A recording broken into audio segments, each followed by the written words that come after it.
Extract 1 Antony. These many, then, shall die. Their names are pricked. Octavius your brother too must die. Consent you, Lepidus? Lepidus I do consent. Octavius prick him down. Antony. Lepidus upon condition Publius shall not live. Who is your sister's son? Mark Antony. 1. What is meant by, their names are pricked? Why are these names pricked? What does this show regarding the custom of Elizabethan times? Answer. Their names are pricked means that their names are ticked in the list of people who have to be killed because they sided with Brutus and Cassius in the killing of Julius Caesar. These names are pricked because these people are being viewed by Mark Antony and Octavius as people who helped Brutus and Cassius in toppling Julius Caesar. This act of marking off the names of people in a list to have them killed shows that in the Elizabethan times, honor was very important. This type of killing of people who betrayed the trust of rulers was called honor killing. This tells us that people of that era did not value human life and did not have much remorse and sympathy for people who were killed in the name of honor. 2. What was Antony's reply to the condition put forward by Lepidus? What does Antony ask Lepidus to do then? Why? Answer. Lepidus had agreed to the execution of his brother. But he insisted that if his brother were to be killed, then Publius, Antony's sister's son, should also be executed for the same reason, as he was involved in the plot to kill Caesar.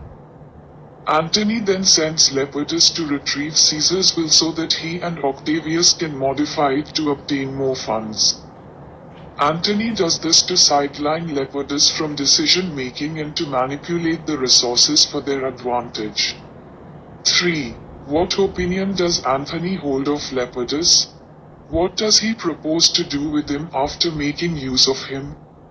Answer. Antony holds a low opinion of Lepidus, considering him to be a mere tool rather than a competent or equal partner in their alliance. He sees Lepidus as useful for carrying out menial tasks and executing orders but not fit for making significant decisions or sharing power. After making use of Lepidus for their immediate purposes, Antony proposes to discard or sideline him. He suggests to Octavius that they should use Lepidus for their current needs but then remove him from power once they have achieved their goals. This indicates Antony's manipulative and opportunistic nature, viewing alliances as temporary arrangements for personal gain. 4. Why did Antony send Lepidus to Caesar's house? Which characteristic trait of Antony is revealed here? Answer. Antony sent Lepidus to Caesar's house to retrieve Caesar's will.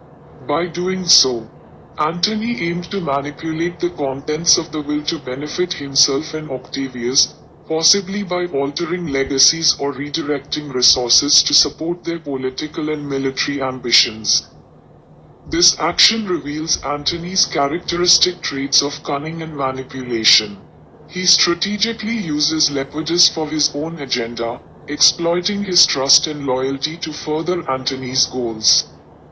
It demonstrates Antony's willingness to employ deceit and manipulation to achieve his aims, showcasing his shrewd and ambitious nature. 5. State briefly the comparison hinted between Brutus and Antony in this scene. Answer. In this scene, a subtle comparison is hinted at between Brutus and Antony regarding their leadership styles and intentions. While Brutus is portrayed as honorable but naive, Antony is depicted as cunning and manipulative. The comparison highlights the contrast between idealism and pragmatism in political leadership. Extract 2 Antony he shall not live.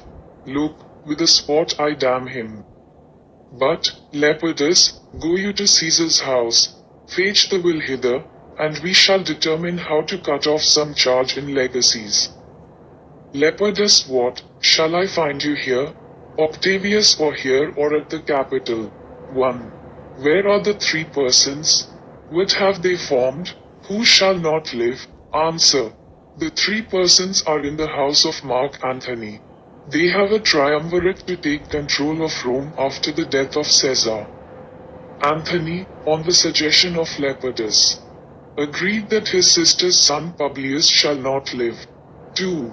On a previous occasion, Antony has referred to Caesar's will when talking to Roman citizens. Show the contrast between that reference this. Answer.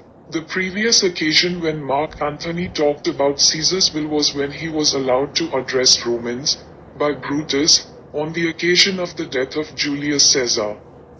On that occasion, he created sympathy for Caesar in the minds of the people of Rome by saying Caesar was always considerate to the people of Rome. He said that Caesar, in his will, had left a large fortune for the people of Rome to be divided among them equally. On that occasion, he used the will of Caesar to create the impression that he was loyal to Caesar and would like to protect the fair name of Caesar. On this occasion, he wanted to use Caesar's will to usurp the money that Caesar had left for the citizens of Rome. Thus, on both occasions, he used Caesar's will for personal gain.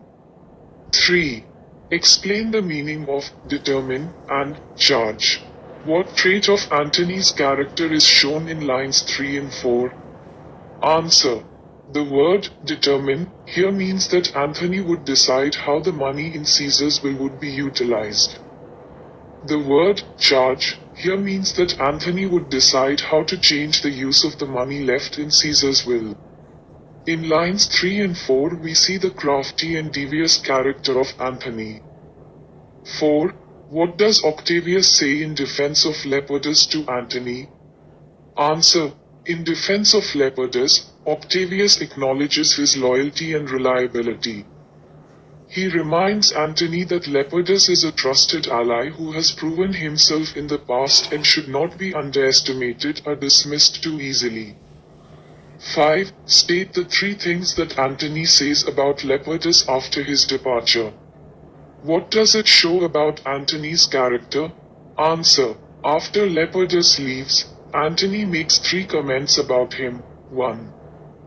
Antony remarks that Lepidus is a slight and meritable man.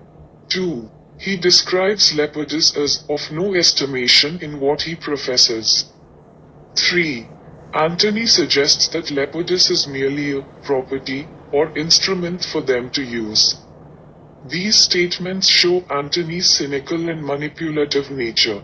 He sees Lepidus as insignificant and expendable, viewing him as a tool rather than a respected ally.